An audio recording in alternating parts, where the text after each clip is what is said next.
Welcome back. A new report finds there's been a rise in anti-Semitic incidents in Virginia. This year alone, there have been nearly 350 reports, and unfortunately, it's a trend we are seeing across the country. Let's talk about it with the former president of the Institute for the Study of Global Anti-Semitism and Policy.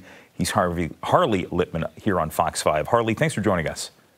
Well, thank you for inviting me, Jim. It is an unfortunate thing that we have to report here, but we have been seeing these incidents on the rise once again. And I guess the question that a lot of people have is why?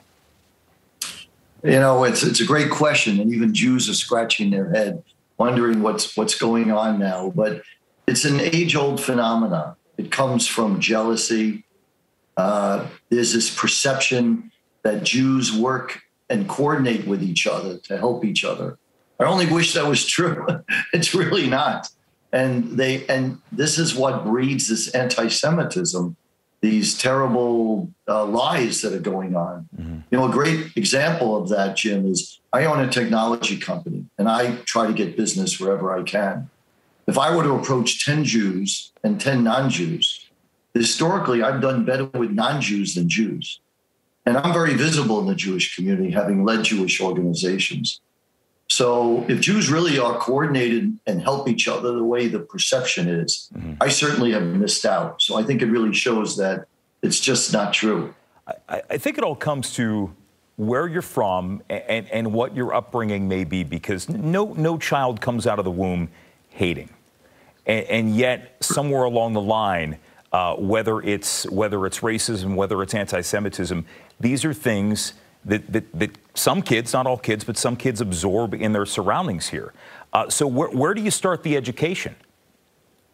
I think it's a really great question, but it has to start early. And I think, you know, there was a report released by the Commonwealth of Virginia that has made new recommendations. And one of them is to start early Holocaust education and expand on it.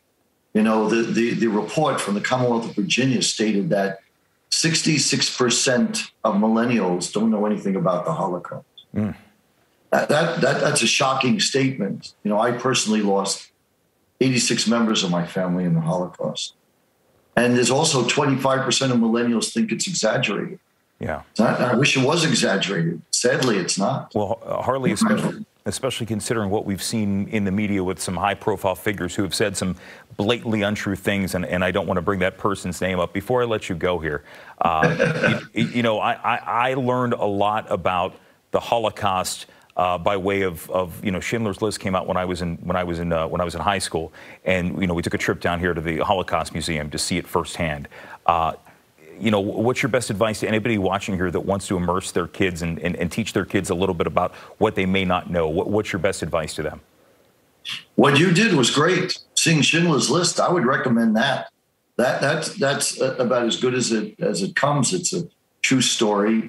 It's horrible and shows the evil of anti-Semitism. How, you know, the 6 million Jews, they made their skin into soap and lampshades. Yeah, they weren't even fit to live. And I think if they see things like Schindler's List or other movies about the Holocaust, read about it, I think it will help. Yeah. They have to start young and early to understand that hatred is Jews are the canary in the coal mine as to what a healthy or unhealthy society they're operating in. Harley, so there's something unhealthy going on. Harley Littman, thanks for the perspective on this tonight. We appreciate it. Thank you.